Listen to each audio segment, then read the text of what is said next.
to give will be the truth, the whole truth, nothing but the truth? If so, say, I do.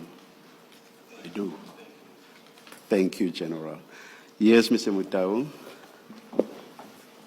Thank you, Chair and co-commissioners. General, good morning. Good morning, Council. General, in front of you, there are two bundles. You have a small bundle which contains your statement, and we will be referring to that as File 1, and it is so marked.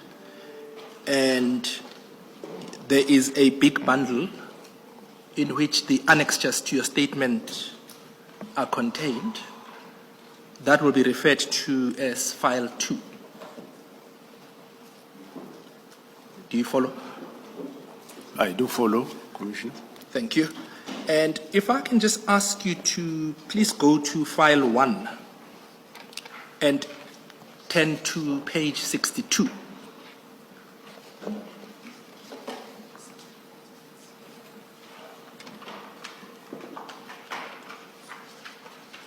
Is that your signature that appears on that page? It's correct, Commissioner. Do you confirm the contents of the statement as being correct and accurate? I do confirm, Commissioner. Thanks. And if I can just ask you to go back to page 2, paragraph 2.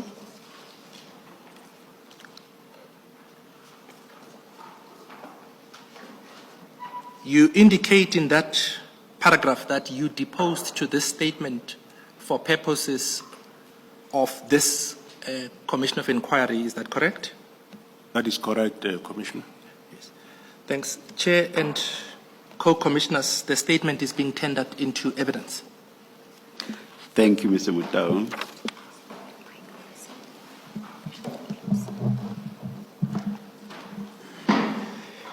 Yes. General, then in paragraph 3 of your statement, you deal with the structure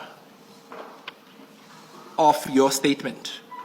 And you In this case, my issue is, for example, in this case of the political killings task team, it is a task team that is working at a lower level under a provincial commissioner.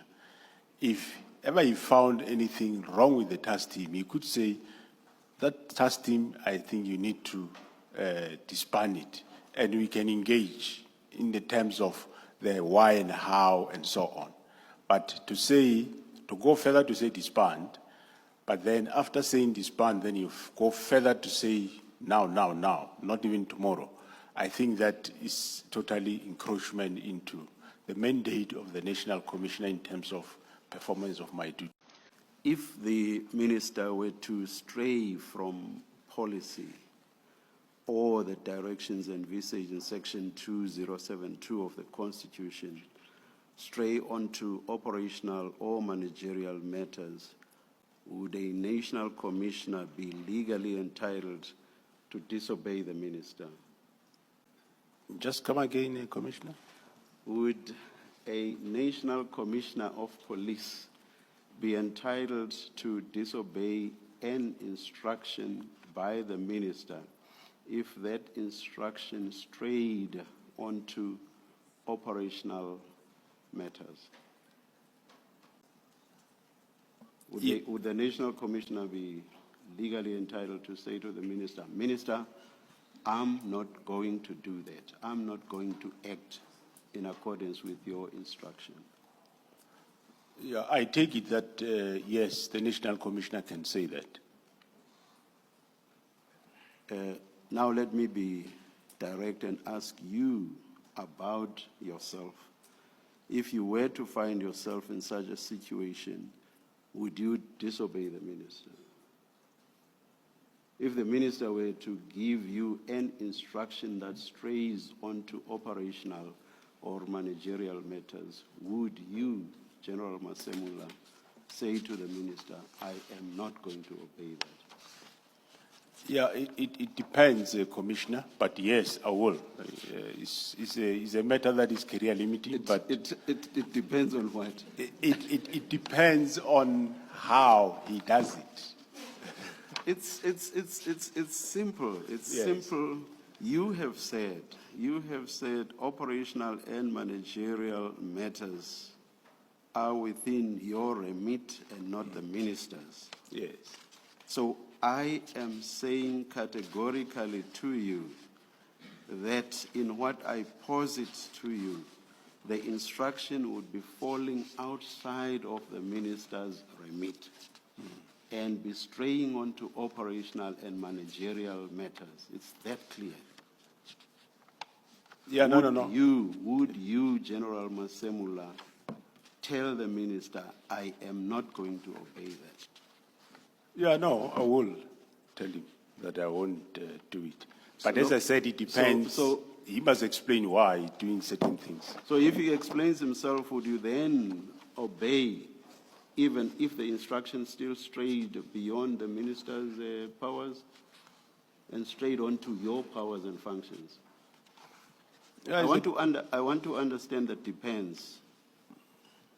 So if the minister explained him or herself satisfactorily to you, Yeah, would you then say, Minister, even though you are encroaching onto my area of function, I will obey you. You are acting unlawfully.